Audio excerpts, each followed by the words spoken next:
तुरब नहीं आस करो के सबास फसल के दोसरा के सनवा चलतड़ू जोई से हुमा चलतड़ू हो गावत बुद्ध बके होलिया में बचल ताड़ू हो किए जान जादो चिरंगी है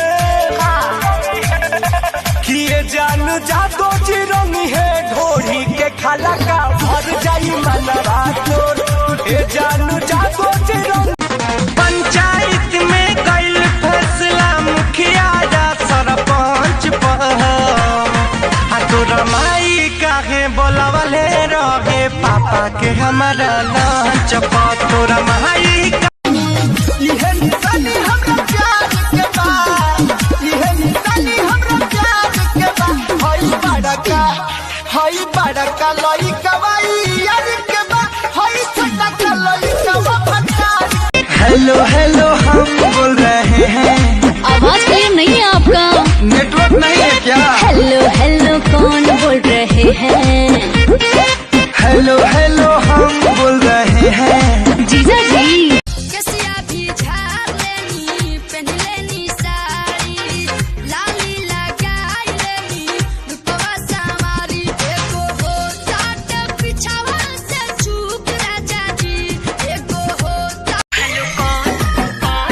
तोर भतार गे कौन भुला गए की गा सही भुला गए की गा एक के चप्पलवा में जो दिमाग झनझना जेतो पतो नहीं चलतो कि आवत हियो कि जावत हियो मैं सुनने लगी हूँ रोजाना अले मिला सुना क्या सुन रहा है मम्मी के ताना समर सिंह के गाना घुटा से ताके लूटा लगे झाकतिया चंदनिया हो लाखों करोड़ों में बाड़ू बेरनिया नंबर वन दुल्हनिया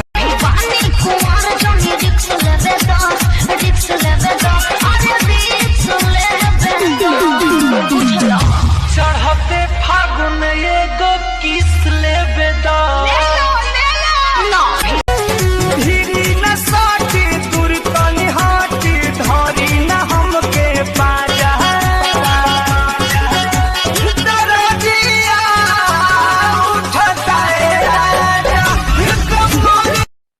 सुनी ना का हो देखे ना एगो संगीता नाम के लड़की फोन कर रहा के हो ऊ चाची हई चाची है वैसे जान लिखल बा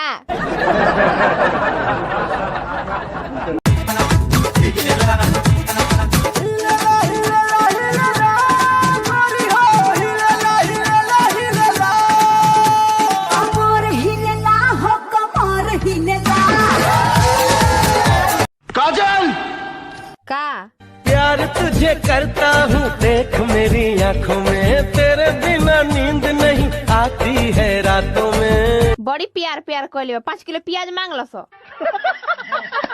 मेटर लेके उड़ गइल काला कौआ गाना चोरी हो गइल हंगा लखनऊआ एही गम में पिए लेके सारी पौआ एही गम में पिए लेके सारी पौआ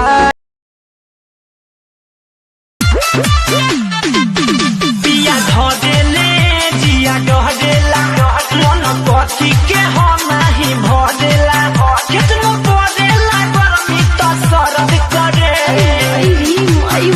गिन गिन दिनवा कटत नाइखे मन से धुआ क न करी छुटत नाइखे हेलो हाय बाबू कैसे हो मेरे सोना मैंने बात की है तुमसे मुझे आ रहा है रोना अरे इतना तो करता प्यार और करे क्या सुनो ना बोलो कॉल करे क्या क्या कॉलिंग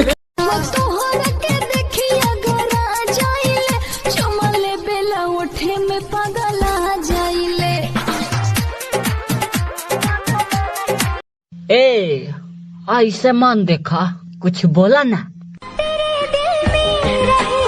तुझको अपना घर बना लेंगे हमरा दिल में घर बनाबू हम तोहरा दिल में लेटरिन बाथरूम बना ले जब निकले घर से बहरिया चाहे सभे लड़ावल नजरिया सभे छोड़ चाहे हमरो गोर गाल रे अरे गोर गाल रे इतनी नफरत मेरे अंदर किसने भर दी? मेरे ही प्यार ने। वतन, मुल्क, देश, बाबूजी, घर, मां, क्या नहीं खोया मैंने अपने इस प्यार की खातिर।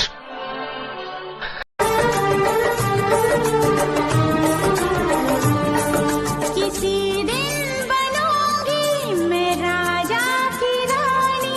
जरा फिर से कहना। Hi VMate friends. Hi guys, मैं हूं भुवन and I am Ashish. I'm सपना। तुझे पता है वीमेट अपने क्रिएटर्स को कितना दे रहा है? 100 करोड़। वीमेट अपने क्रिएटर्स के साथ शेयर कर रहा है पूरे 100 करोड़। तो क्या सोच रहे हो? Go and search VMATE। वीमेट दे रहा है 2 लाख रुपए पर मंथ कमाने का मौका। बनिए वीमेट क्रिएटर, शेयर करिए 100 करोड़ रुपए। Search VMATE। वीडियो शूट करो और पैसे कमाओ। Hello VMATE। The most trending short video app. तो देर किस बात की, वीडियो बनाइए, पैसा कमाइए। चले, हमें भी वीडियो बनाना है। VMATE.